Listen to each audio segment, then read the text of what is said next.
Good morning बच्चों। मैं सुरेंद्र गिरी Shri Krishna Bihari inter college इसारा में आप सभी लोगों का हार्दिक अभिनंदन, वंदन और स्वागत करते हैं। मैं आज कक्षा 7 विषय गणित पाठ 3 आंकड़ों के प्रबंधन के दूसरे भाग में आप लोगों को संयोग और प्रायिकता के बारे में बताएंगे। ये क्या चीज़ है? आप देखते हैं जब हम कोई मैच खेलते हैं तो वह उस मैच में सबसे पहले कौन बल्लेबाजी करेगा, कौन फील्डिंग करेगा, इसका निर्णय हम टॉस उछाल कर करते हैं। अब टॉस उछालने के लिए कोई व्यक्ति उछालता है तो दोनों टीम के कप्तान जाते हैं, वहाँ जो निर्णायक होते हैं उस सिक्कों को उछालते हैं। तो सिक्के उछालते समय दोनों टीमों के कप्तान अपना निर्णय लेते हैं। कोई हेड बोलता है, कोई टेल बोलता है। तो पहले हेड को हम समझ लें। हेड का मतलब हो गया हेड, यानी हिंदी में इसको हम जो है चित या शीर्ष, और दूसरी तरफ जो है टेल, इसको जो है पट या पूंछ कहते हैं। यानी दोनों टीम के कप्तान जो ही अंपायर या निर्णायक सिक्के को उछालता है, दोनों टीमों का अलग अलग, कोई हेड कहता है, कोई टेल कहता है। तो जो जिसके पक्ष में निर्णय जाता है वह अपना निर्णय लेता है कि हम बैटिंग करेंगे या फील्डिंग करेंगे। तो सबसे पहले ये जानिए, हेड यानी चित या शीर्ष, टेल पट या पूंछ। अब हम जब सिक्का उछालते हैं तो जिधर वो शेर छपा हुआ है वह हेड होता है या शीर्ष होता है, और जिधर रुपया लिखा रहता है वह टेल या पूंछ होता है। यानी कहने का मतलब अब यह निश्चित नहीं होता है, संयुक्त और प्रायिकता तो होता है। अब निर्णय किसके पक्ष में जाएगा? अंपायर तो सिक्का उछालता है, कोई हेड बोलता है। अब हेड बोलने वाला अब उसके पक्ष में हेड आएगा या नहीं आएगा, यह संभावित है, संयोग पे निश्चित है। कभी उसके पक्ष में आ जाता है, कभी पक्ष में आ जाता है। अर्थात हम जैसे कह दें कि कल शाम को वर्षा होगी। अब वर्षा होगी ये कोई निश्चित नहीं कि कल वर्षा हो जाए, एक संभावना की जाती है, एक अनुमान लगाया जाता है कि कल शाम को वर्षा होगी, लेकिन यह कोई निश्चित नहीं कि शाम को वर्षा हो जाए, हम संभावना कर लेते हैं। इसी तरह से अगर हम कह दें कि जैसे नंबर 1, सूर्य पश्चिम से निकलता है, सूर्य पश्चिम से निकलता है, यह असंभव है क्योंकि सूर्य पश्चिम में निकल ही नहीं सकता, इसलिए इसको हम असंभव कर देते हैं। या हम नंबर 2 पे समझ लेते हैं कि एक चींटी की ऊंचाई 3 मीटर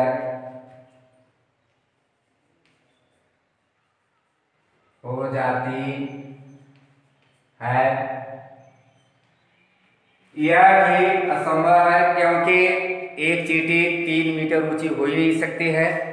अब तीसरा समझ लीजिए, जैसे हम कह दें भारत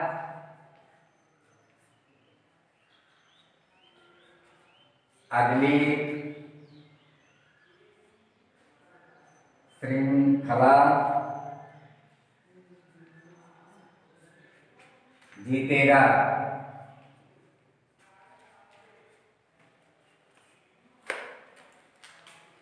भारत अगली श्रृंखला जीतेगा यह निश्चित नहीं है। भारत उस श्रृंखला को जीत भी सकता है और नहीं भी जीत सकता है। यह संयोग पर निश्चित है कि भारत आने वाली श्रृंखला में विजय प्राप्त कर सकता है या नहीं प्राप्त कर सकता है। इसलिए हम कह सकते हैं जब हम एक सिक्का उछालते हैं तो उसके आने की प्रायिकता क्या होती है, प्रायिकता क्या होती है। तो जब हम अधिक संख्या में उछालेंगे सिक्के को तो सिक्का में बराबर आने की संभावना होती है।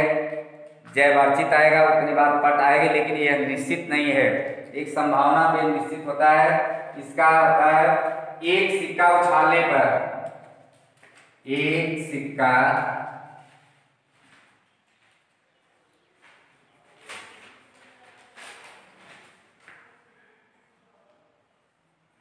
उछालने पर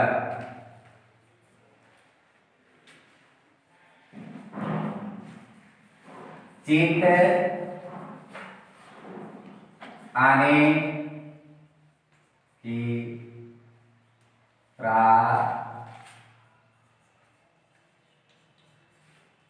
प्रायिकता बराबर 1/2।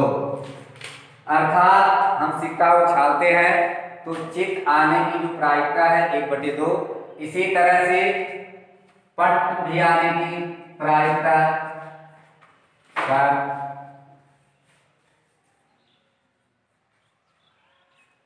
आने की प्रायिकता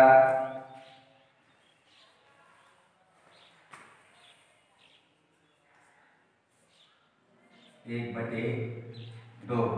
अर्थात जब हम एक सिक्के को उछालते हैं तो चित आने की संभावना होती है, प्रायिकता होती है 1/2। उसी तरह पट भी आने की प्रायिकता 1/2 है।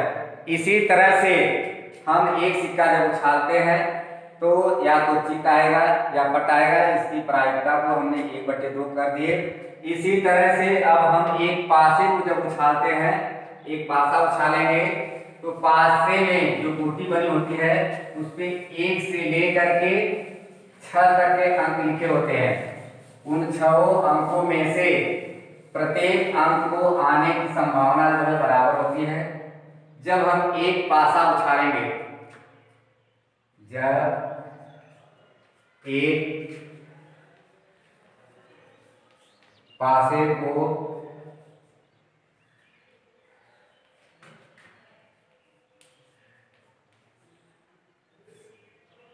जब एक पासा उछालते हैं, जबकि पासा के अंकित अंक जो होते हैं, पासे का अंकित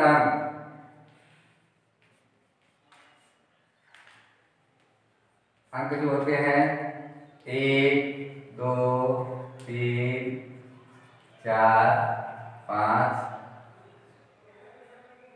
तथा 6। हम जब पासे की गोटी को उछालते हैं, गोटी लेते हैं तो गोटी पे 1 से लेकर के 6 अंक लिखे रहते हैं। इन अंकों को कोई भी हम पासा ऐसे उछालते हैं, फेंकते हैं तो इन 5 अंकों में से कोई न कोई अंक हमें अवश्य मिलता है, आता है। इसलिए जब हम अधिक संख्या में उछालेंगे तो इनके सम प्रायिकता 6 सम प्रायिकता आने की संभावना है। इस तरह एक पासे को उछालने पर प्रत्येक अंक को आने की संभावना, प्रत्येक अंक को आने की प्रायिकता बराबर 1/6। हम जब पासे को उछालेंगे तो प्रत्येक ये दिए हुए अंकों में से कोई भी अंक आएगा, 1/6 आएगा, यानी 6 में से एक अंक आएगा। इस तरह से हम संयुक्त और प्रायिकता के बारे में पढ़े हैं। अब इसके आगे हम दूसरा हेडिंग या दूसरे के बारे में पढ़ेंगे। देखेंगे दंड आलेख। दंड आलेख क्या है उसको देखेंगे और समझेंगे। अभी तक सहयोग के बारे में हमने पढ़ा।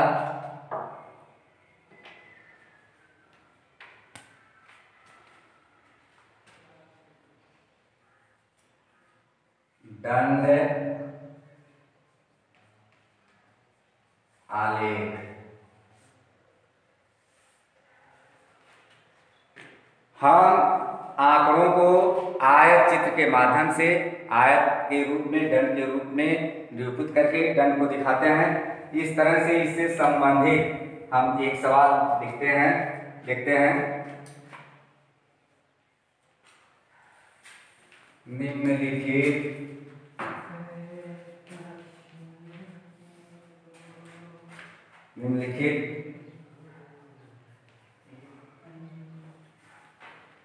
आंकड़े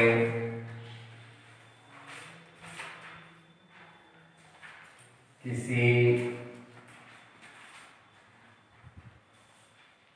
कक्षा के 6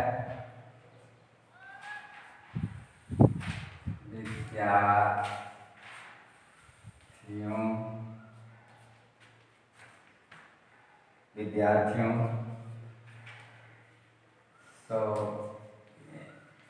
से प्राप्त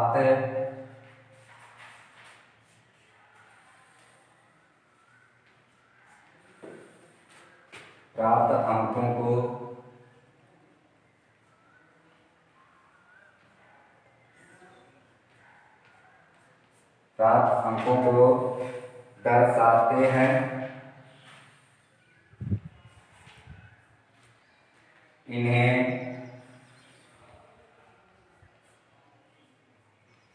एक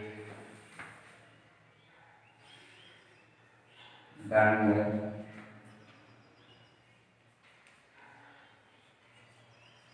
आलेख द्वारा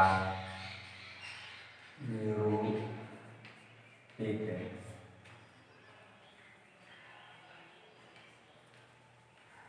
कीजिए। ये सवाल है आपका, यहाँ सवाल दिया गया है।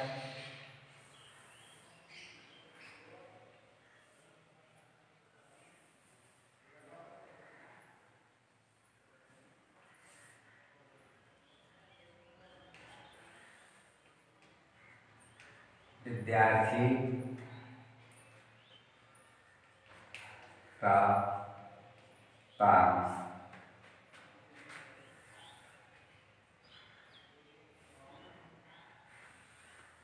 अजय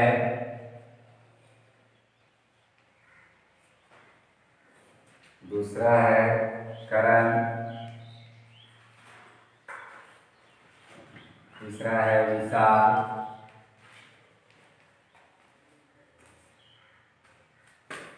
चौथा है मोहन,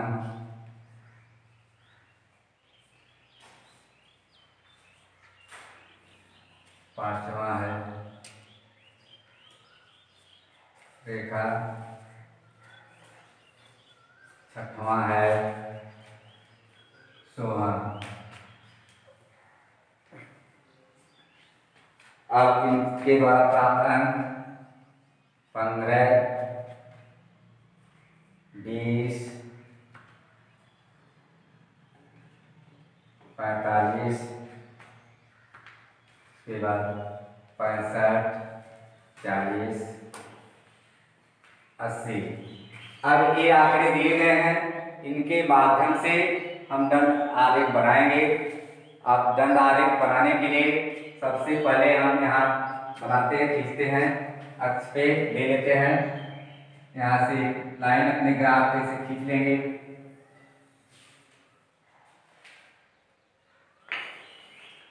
और फिर इधर बना देंगे।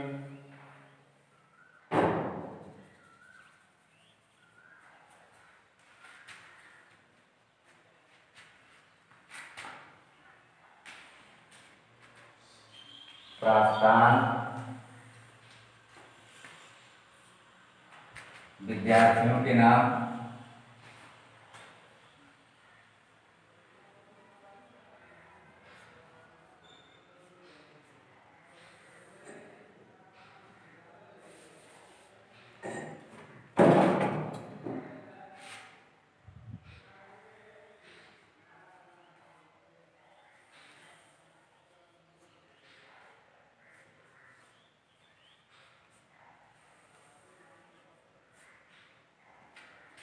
अब हम क्रमशः पहले वाले पे आएंगे।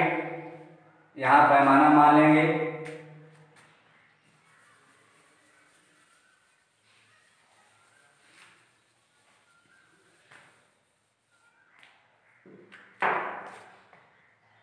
एक सेंटीमीटर बराबर 10 प्राप्तांक या अंक।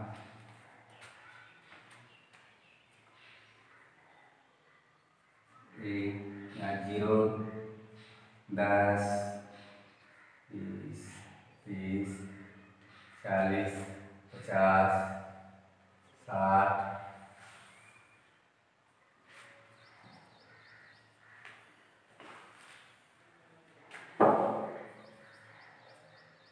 20, 40, 60, 80, 100। अब हम यहाँ से दिए, अब हमें 15 बनाना है। 15 जो इसका बीच है 10 से थोड़ा ऊपर ले जाएंगे। पहले वाले अंक पे यहाँ बनाएंगे। यहाँ पे हम जो है 20 को पूरा बना रहे हैं। अब प्रत्येक अंक में देखेंगे, बनाएंगे।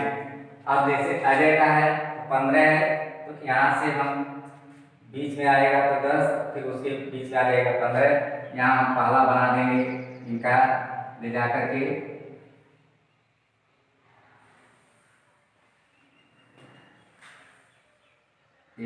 हो गया इनका। और यहाँ ऊपर 60 में थोड़ा सा लिख देते हैं इस तरह से अजय।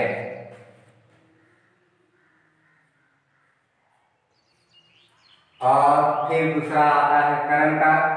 अब समान दूरी छोड़ करके करण का बनाएंगे 20, इससे थोड़ा सा बड़ा ले जाएंगे।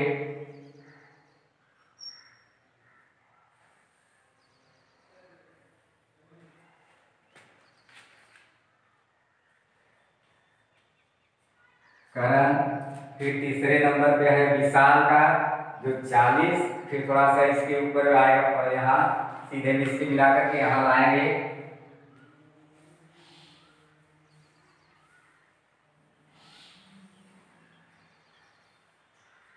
यहाँ हम लिख देते हैं उनके आगे विशाल नहीं।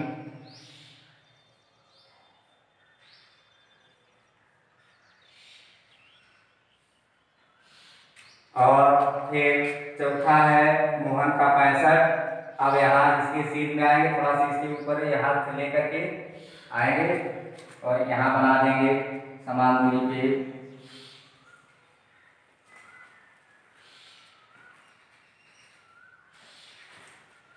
मोहन।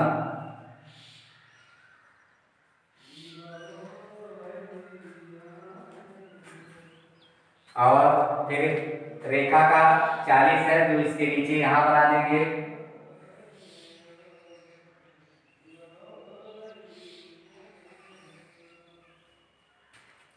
यहाँ लिख देंगे रेखा। और अंतिम में सोहन का 80 है जो इस चीज में लाएंगे, सबसे बड़ा है।